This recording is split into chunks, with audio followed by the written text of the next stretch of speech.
जय हिंद दोस्तों, कैसे हैं आप सभी। आशा करता हूं बहुत ही अच्छे होंगे। दोस्तों आज हम लेकर आए स्टैटिक जीके के बेहद महत्वपूर्ण प्रश्न जो railway group D, NTPC, SSC, UP police और अन्य प्रतियोगी परीक्षाओं के लिए बहुत ही महत्वपूर्ण है। इस वीडियो में आपको मिलेंगे ऐसे प्रश्न जो परीक्षा में बार बार पूछे जाते हैं, तो वीडियो को अंत तक जरूर देखें और अपना स्कोर कमेंट बॉक्स में जरूर बताएं। चलिए शुरू करते हैं आज का शानदार स्टैटिक जीके प्रैक्टिस सेट। देखते हैं पहला क्वेश्चन क्या पूछा है आपसे। पहला क्वेश्चन जो पूछा है वह पूछा है नामदफा राष्ट्रीय उद्यान भारत किस राज्य में स्थित है। आपसे पूछा कि नामदफा राष्ट्रीय उद्यान भारत के किस राज्य में स्थित है। जिस किसी भी क्वेश्चन का राइट आंसर पता है वीडियो को पॉज करिए, राइट आंसर कमेंट बॉक्स में लिखते चलिए। बताइए इसका राइट आंसर क्या हो जाएगा। राइट आंसर हो जाएगा ऑप्शन डी अरुणाचल प्रदेश। अरुणाचल प्रदेश में स्थित है नामदफा राष्ट्रीय उद्यान। यह क्वेश्चन पूछा गया है। नामदफा नेशनल पार्क भारत के सबसे बड़े राष्ट्रीय उद्यानों में से एक है। यह अरुणाचल प्रदेश में स्थित है। यह जैव विविधता और दुर्लभ वन्य जीवों के लिए प्रसिद्ध है। सिक्किम की बात करें तो कंचनजंगा राष्ट्रीय उद्यान के लिए प्रसिद्ध है। नागालैंड में नामदफा नहीं है।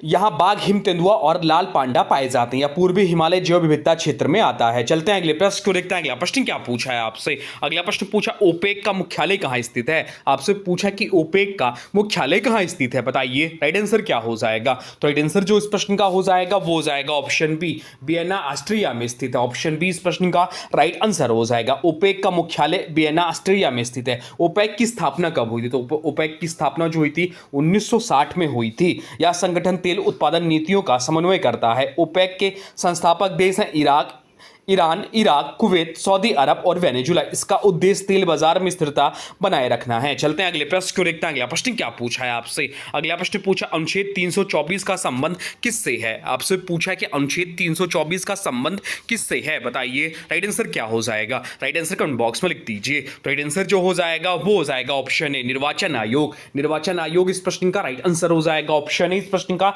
राइट आंसर हो जाएगा। भारतीय संविधान का अनुच्छेद 324 जो है निर्वाचन आयोग से संबंधित है। यह संसद, राज्य विधानसभाओं, राष्ट्रपति और उपराष्ट्रपति के चुनाव का संचालन करता है। निर्वाचन आयोग एक स्वतंत्र संवैधानिक संस्था है। बाकी विकल्पों की बात करें तो वित्त आयोग जो है इससे संबंधित अनुच्छेद जो है 280 है। 280 से संबंधित अनुच्छेद है।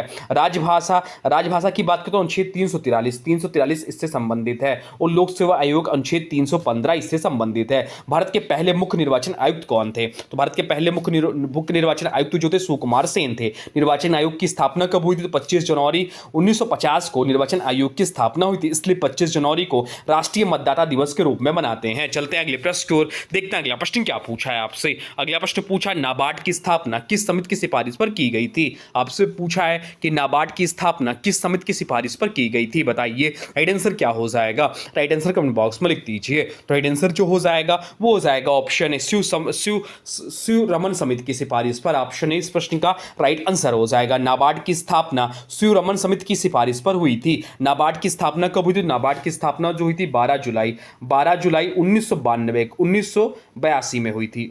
12 जुलाई 1982 में हुई थी। यह कृषि और ग्रामीण विकास के लिए वित्तीय सहायता प्रदान करता है। नरसिम्हन समिति जो दिया हुआ था बैंकिंग सुधारों से संबंधित है। केलकर समिति या भी कर सुधारों से संबंधित है। वर्मा समिति जो है इसका अलग विषय से संबंधित है। नाबार्ड का मुख्यालय का तो नाबार्ड का मुख्यालय मुंबई में। इसका पूरा नाम क्या है तो national bank for agriculture and rural development इसका पूरा नाम है। चलते हैं अगले प्रश्न को देखते हैं। अगला प्रश्न क्या पूछा है आपसे। अगला प्रश्न पूछा बुडापेस्ट किस नदी किनारे बसा हुआ एक प्रसिद्ध शहर है। आपसे पूछा कि बुडापेस्ट किस नदी किनारे बसा हुआ एक प्रसिद्ध शहर है। बताइए राइट आंसर क्या हो जाएगा। राइट आंसर कमेंट बॉक्स में लिख दीजिए। तो राइट आंसर जो हो जाएगा वो हो जाएगा ऑप्शन डी, डेन्यूब नदी। ऑप्शन डी इस प्रश्न का राइट आंसर हो जाएगा, डेन्यूब नदी।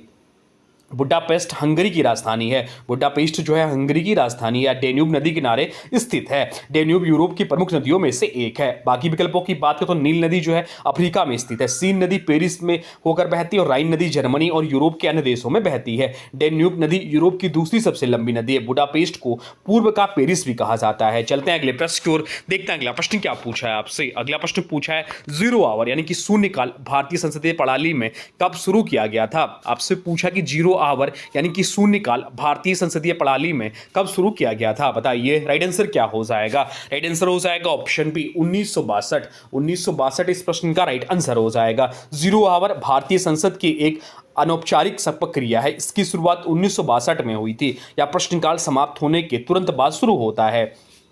जीरो आवर संविधान में उल्लेखित नहीं है।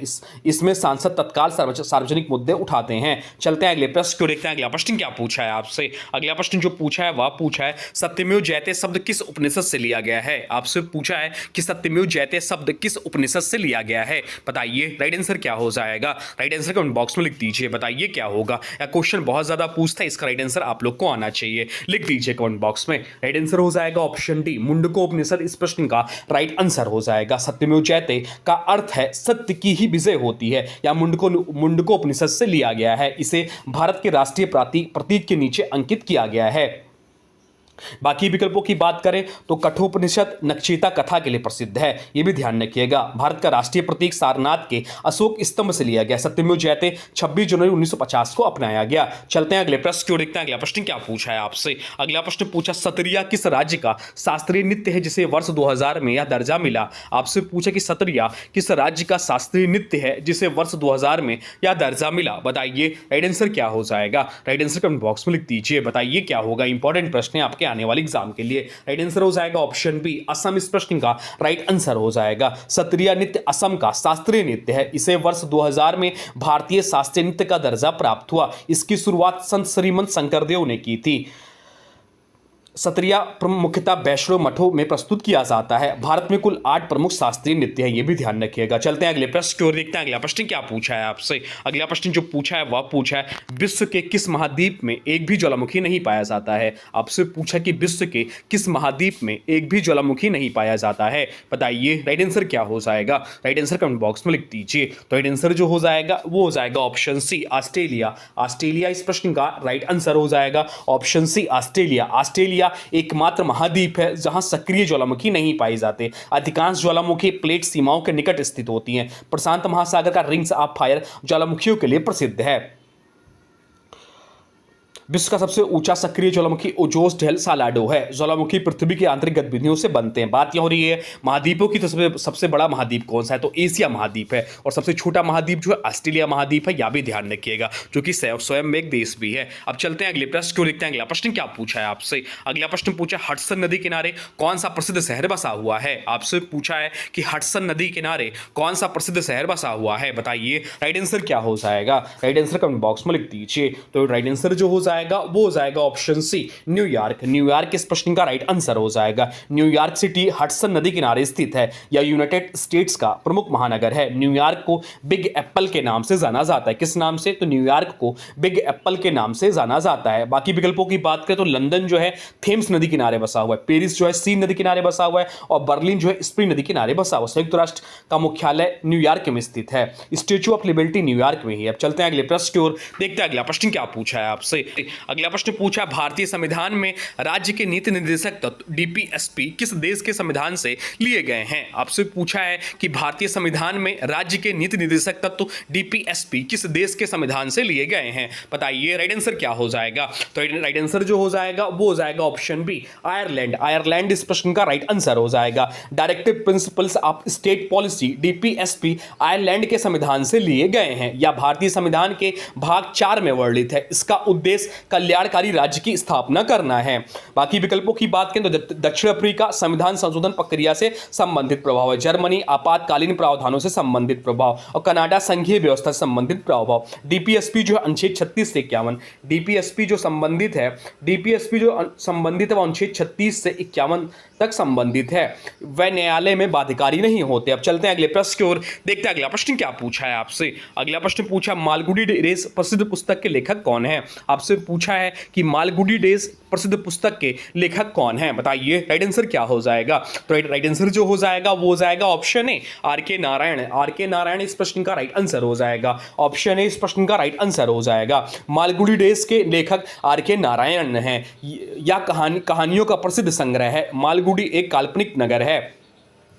बाकी विकल्पों की बात करें तो मुल्क राज आनंद इन्होंने अनटचेबल के लेखक है। खुशवंत सिंह ट्रेन टू पाकिस्तान के लेखक हैं, ये भी चीज ध्यान रखिएगा। आर.के. नारायण भारतीय अंग्रेजी साहित्य के प्रमुख लेखक थे। मालगुडी डेज पर टीवी धारावाहिक भी बना था। अब चलते हैं अगले प्रश्न की ओर, देखते हैं अगला प्रश्न क्या पूछा है आपसे। अगला प्रश्न जो पूछा है वह पूछा है गुरु शिखर किस पर्वत श्रृंखला की सबसे ऊंची चोटी है। आपसे पूछा है कि गुरु शिखर किस पर्वत श्रृंखला की सबसे ऊंची चोटी है, बताइए राइट आंसर क्या हो जाएगा। राइट आंसर हो जाएगा ऑप्शन सी, अरावली। अरावली इस प्रश्न का राइट आंसर हो जाएगा। गुरु शिखर अरावली पर्वतमाला की सबसे ऊंची चोटी है। यह राजस्थान के माउंट आबू क्षेत्र में स्थित है। इसकी ऊंचाई लगभग 1722 मीटर है। अरावली विश्व की प्राचीनतम पर्वतमालाओं में से एक है। माउंट आबू राजस्थान का प्रसिद्ध हिल स्टेशन है।